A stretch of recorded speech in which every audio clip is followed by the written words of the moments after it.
Hey guys, and welcome back to my channel. So ever since Ryan and I moved into our new house, I've been getting so many requests to do a video on budgeting. So that's what I'm doing for you guys today. I'm going to share with you all of the things that I do to both save money and spend less money, because I will say this, it's not about how much money you make, it's about how much money you save. Ryan and I are definitely not rich. We are just very good at budgeting, and that's what allowed us to get into this house. And if you guys are interested in me doing a specific and more detailed video about exactly how we saved up and got our finances in order to buy a house, then let me know and I will make that a separate video for you guys. So with all of that said, let's go ahead and jump into my best tips for how to save money. The first thing that I think is extremely important and sometimes overlooked, that is having a concrete goal for why you're saving money. If you're just saying to yourself, oh, I'm just saving money to have it, I find that I'm a lot less motivated. So for Ryan and I, what we wanted more than anything in the world was to have our dream house, and we put it on a vision board.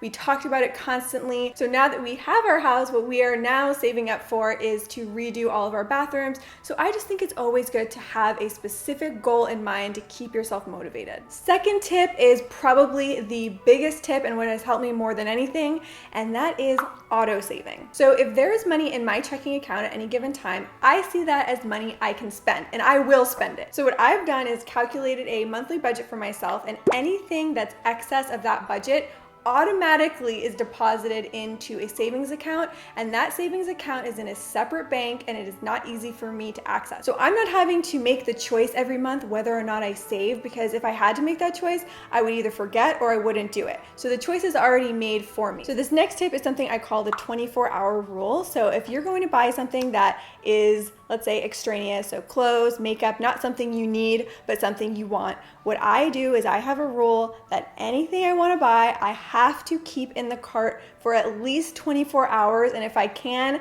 I'll keep it in there longer than that. And then I go back to it a day, a few days later, and I see if I really still want it. And in most cases, I'll either forget about it or I realize I don't actually really want it. I was just making an impulse buy. So the things that do make it past my 24-hour rule, and I'm going to go ahead and buy online, what I will always do 100% of the time is look for coupons. So I do this in a few different ways. The first way I do this is I just do a Google search. So let's just say I'm buying something from Fashion Nova. I would look for Fashion Nova coupon codes, and usually websites will come up. I know there's one called Retail Me Not. There's several different coupon code websites, and I try those out. Sometimes they work, sometimes they don't. If they don't work, then I go on to phase 2, and that is doing a YouTube search. A lot of times YouTubers have exclusive coupon codes that stores will give them that is listed in the description box of their video. So what I do is I refine the results by date, because it's most likely going to be a recent video that has an active coupon code. Another thing that I have learned to do is resist temptations. So specifically, something I used to always do for fun was just go to the mall. I would go with Ryan or I would meet friends.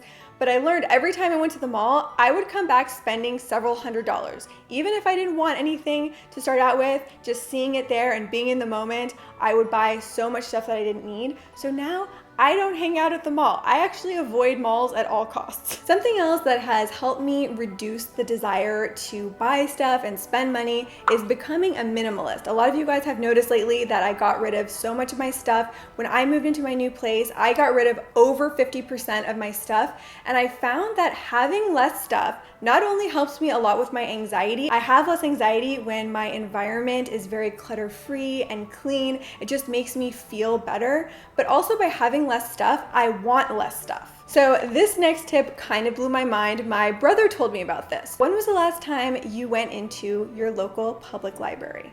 For me, it had been, I don't know, 15 years. Apparently now, libraries allow you to rent ebooks and audiobooks. So you just need a library card. So you need to go into your library one time just to get your card, and then they have different apps, or through the website, you can download audiobooks. So my favorite book, for example, right now, The Life-Changing Magic of Tidying Up, that's available for free to listen to as an audiobook. Another really easy way to save money is to stop buying traditional cleaning products and replace them with DIY cleaning products. It's better for you because it's not full of chemicals, and it's kind of a myth that we need 500 different types of cleaning products. I've done a whole video on my cleaning hacks and all of my DIY cleaning product recipes, so I will have that linked down below. Most of them just involve white distilled vinegar, which is extremely effective as a cleaning agent and also very cheap. Probably the #1 way that I personally save money is by doing my own beauty treatments. I was adding up how much I had been spending on my hair, and that's color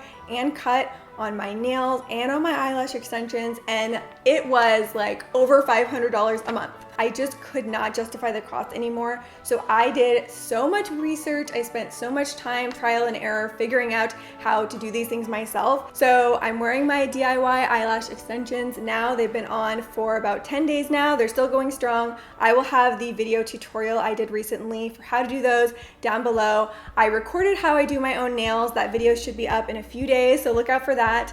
And in a few weeks, I'm going to be showing you guys how I do my hair as well. So it might not even be on your radar that it is something you could do yourself, and in some cases it might not be something you want to do, but you might just want to think about trying or looking into it if you are spending a lot of money like I was. All right guys, so I'm gonna stop here. There is a lot more I could say, and I could definitely do a part 2 or a separate dedicated video for you guys about saving up to buy a house in particular. So again, let me know if that's something you want to see. So I really hope you guys enjoyed this and maybe learned something from it. If you did, be sure to let me know by giving this a thumbs up. Let me know what you guys do to save money. I would love to hear your tips. I'm always looking for ways to save more, so let me know in the comments, and I will see you guys next week with a new video. Bye.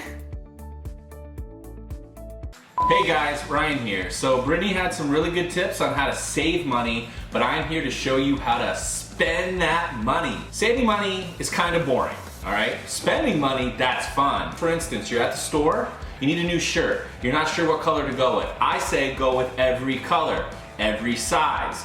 Sometimes you lose weight, sometimes you gain weight, right? Not sure what car to get or what color to get? I say get them all! Get as many as you want. Drive a different car each day of the week. So I'm currently writing an ebook for everyone. It's only 5 easy payments of $19.95.